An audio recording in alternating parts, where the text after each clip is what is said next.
Welcome to Srirang art academy. ఇవాళ నేను మీకు బ్రష్తో స్ట్రోక్స్ ఎలా చేయాలో నేర్పిస్తాను. ఫస్ట్ చూడండి, స్లాంటింగ్ లైన్, హారిజాంటల్ లైన్ వేసుకున్నాము. ఇప్పుడు మనము సి కర్వ్ని ఎలా వేయాలో చూద్దాం. చూడండి, బ్రష్ని ఎలా పట్టుకోవాలో.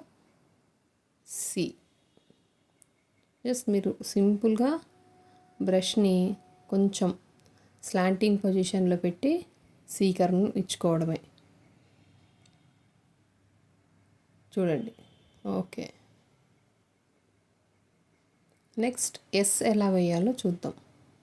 సో బ్రష్ని పట్టుకున్న తర్వాత మీరు దాని బ్రష్ని మళ్ళీ పైకి ఎత్తకుండా దాని ఎస్ కర్వ్ని వేయాలి.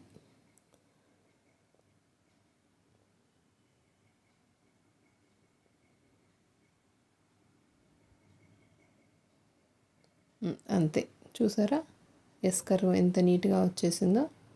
ఇక్కడ ఎస్ని కొంచెం మనము ఇంకా కొంచెం కిందికి లాగి బ్రష్తో పెయింట్ని మనం ఎంతవరకు వేసుకోగలుగుతామో అంతవరకు మనము ఈ బ్రష్ని తిప్పుతూ ఉండాలి. సో ఇలా ఎందుకు చేయాలంటే ఇక్కడ మనం ఫ్రీ హ్యాండ్ అవుతుంది. మనం పెయింటింగ్ నేర్చుకోవడానికి కావాల్సింది ఫ్రీ హ్యాండ్. సో ఇప్పుడు చూడండి, రౌండ్ వేస్తున్నాను. సో బ్రష్ నేను ఎక్కడా కూడా పైకి లేపట్లేదు. మీరు కూడా అది అబ్జర్వ్ చేసి ఆ బ్రష్ని పైకి లేపకుండా ఆ సర్కిల్ని గీయాల్సి ఉంటుంది.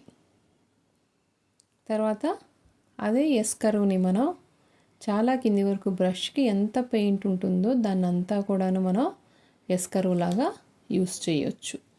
మీరు ఇదంతా కూడా ఈ చిన్న చిన్న టెక్నిక్స్ నేర్చుకోవడం వల్ల మనం పెయింటింగ్ స్టార్ట్ చేసిన తర్వాత మీ హ్యాండ్ ఫ్రీ అయ్యి దాన్ని మనము ఫ్లవర్స్లో కావచ్చు, లీవ్స్లో కావచ్చు, ఎక్కడ కావాలంటే అక్కడ మనం దాన్ని ఉపయోగించుకోవడానికి వీలవుతుంది. చూడండి, మళ్ళీ ఒకసారి చూపిస్తున్నాను. ఎస్ కర్వ్ని ఎంత దూరం మీరు ఎంత ఫ్రీగా హ్యాండ్ని మూవ్ చేయగలుగుతారో అంత ఫ్రీగా హ్యాండ్ని మూవ్ చేయండి. సో ఇక్కడ మనము స్మాల్ 1 నెంబర్ బ్రష్ తీసుకొని వేసాము. ఇప్పుడు చూడండి, నేను ఫ్లాట్ బ్రష్ని తీసుకున్నాను. ఫ్లాట్ బ్రష్తో సి వేస్తున్నాను. చూడండి, ఇప్పుడు మీరు అబ్జర్వ్ చేస్తే కనుక సి చూడండి, ఆ మధ్యలో మీకు పెయింట్ అనేది చాలా క్లియర్గా కనపడుతుంది. సో జస్ట్ మీరు అక్కడ హోల్డ్ చేసి ఆ బ్రష్ని కొంచెం కిందికి మీదికి మెల్లగా వెనక్కి ముందుకి తీసుకుంటూ వెళ్తే ఇక్కడ కూడా ఒక ఎస్ని మనం డిఫరెంట్గా అంటే డార్క్గా వచ్చేటట్టు వేసుకున్నాము. అంటే బ్రాడ్గా వస్తుంది. చూడండి, మళ్ళీ ఒకసారి వేస్తున్నాను. చూడండి, జస్ట్ ప్రెస్, దెన్ కిందికి మెల్లగా తీసుకుంటూ వెళ్ళడమే. కానీ ఇది ఒక్క రోజులో రావాలంటే రాదండి, మీరు కొంచెం ప్రాక్టీస్ చేయాల్సి ఉంటుంది. ఇప్పుడు చూడండి, కింద నుంచి మనము ఆ బ్రష్ని పైకి తీసుకెళ్ళి మళ్ళీ అంటున్నాం. ఇది నార్మల్గా మనం ఫ్లవర్స్లో ఎక్కువగా వాడుతూ ఉంటాం ఈ షేప్ని. ఫస్ట్ స్టార్టింగ్ పొజిషన్ నుంచి straight up, down and then straight up, down. So ఆ టెక్నిక్ని యూస్ చేస్తూ మీరు వేసుకోవాల్సి ఉంటుంది.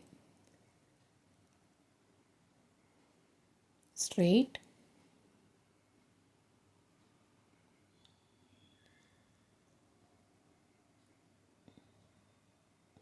చూసారా, మీరు మళ్ళీ ఎస్ వేసాను నేను. ఒకసారి అబ్జర్వ్ చేస్తే తెలుస్తుంది మీకు.